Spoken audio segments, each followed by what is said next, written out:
सध्या सोशल मीडियावर खानदेशी गाण्यांचा धुमाकूळ घालणारे, खानदेशी गाण्याचे सुपरस्टार समजले जाणारे विनोद उर्फ सचिन अशोक कुमावत यांच्यावर दिनांक 2 फेब्रुवारी 2024 रोजी बलात्काराचा गुन्हा नाशिक रोड पोलिसात दाखल झाला आहे।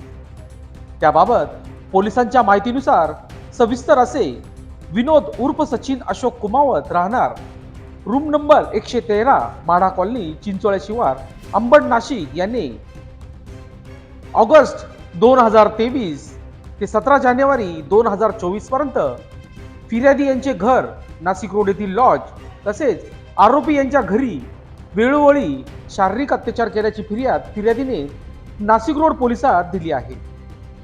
आरोपी तरुणीने फिर्यादीत म्हटले आहे, विनोद कुमावत यांनी मला त्याच्या स्वतःच्या नावाचे असलेले YouTube चॅनलवर प्रदर्शित होणाऱ्या गाण्यांच्या शूटिंग दरम्यान ओळख करून व लग्नाचे आमिष दाखवून वेळोवेळी वरील ठिकाणी घेऊन जाऊन शारीरिक अत्याचार केला आहे।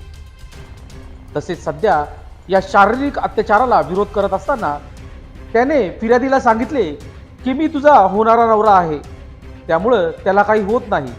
तसेच फिर्यादीने आरोपीच्या पहिल्या लग्नाविषयी विचारले असता शिवीगाळ मारहाण करून लग्नास नकार देत शारीरिक शोषण व आर्थिक फसवणूक केल्याचे फिर्यादीने तक्रारात नमूद केले आहे। तसेच नाशिक रोड पोलिसात शारीरिक शोषण केल्याचा गुन्हा देखील दाखल करण्यात आला आहे। या घटनेचा पुढील तपास नाशिक रोड पोलीस करीत आहे। दरम्यान या घटनेने सर्वत्र खळबळ उडाली आहे। लोकशास्त्र न्यूज साठी विशेष प्रतिनिधी नाशिक रोड।